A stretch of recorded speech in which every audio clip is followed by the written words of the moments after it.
two amendments. Chair now recognizes the gentleman from Pennsylvania, Mr. Barletta, for 5 minutes. Thank you, Mr. Chairman. I introduced H.R. 3598 to clarify and enhance the partnership between the Department of Homeland Security and the National Network of Fusion Centers, making sure that state and local law enforcement, fire, medical, and other emergency personnel have the necessary resources to detect, prevent, and respond to a terrorist or mass casualty incident is a critical part of our Homeland Security strategy. This includes better access to information and intelligence.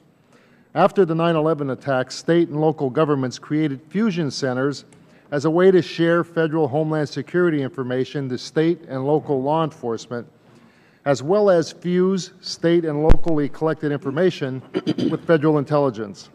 Congress supported this partnership by mandating that the Office of Intelligence and Analysis within DHS coordinate with fusion centers.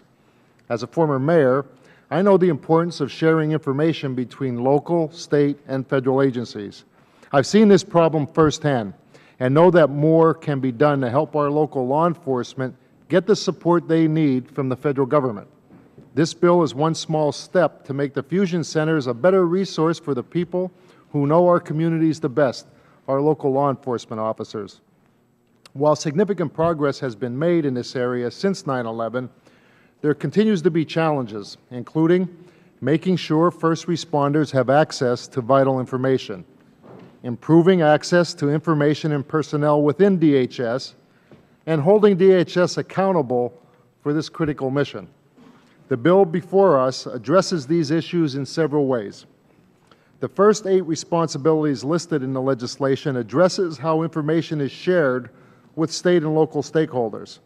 It directs DHS to make sure its components are providing information and personnel to fusion centers to better cooperate with state and local officials. And it requires DHS to coordinate with fusion centers and state Homeland Security advisors in carrying out assigned responsibilities. Finally, the bill requires DHS to submit a report to Congress on its efforts to meet its requirements set forth in this bill.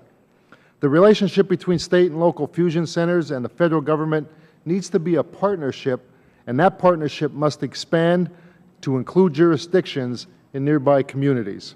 I urge my colleagues to support this bill so that we can add important requirements and accountability in how the Department of Homeland Security interacts and shares information with key state and local stakeholders. Gentleman yields back. Is there any further discussion?